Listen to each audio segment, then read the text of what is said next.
السلام عليكم، شلونكم طلاب؟ ان شاء الله بألف خير. وياكم الاستاذ عباس علي الغالبي. طلاب ان شاء الله بهذا الفيديو راح نتكلم عن العطلة اليوم الاحد واليوم الاثنين. اكثركم جاي يسألونا بسبب الامطار، وبعض القنوات ايضا جاي تنشر هذا الخبر.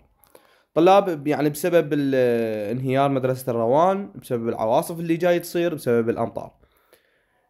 بالبداية لحد الآن من احتمالية انه يوم الاحد ويوم الاثنين راح نصادف امطار في بعض المحافظات.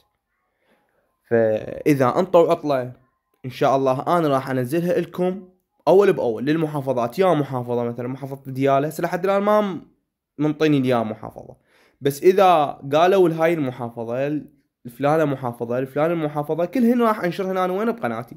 ما انشر اذا ما اتأكد من الخبر.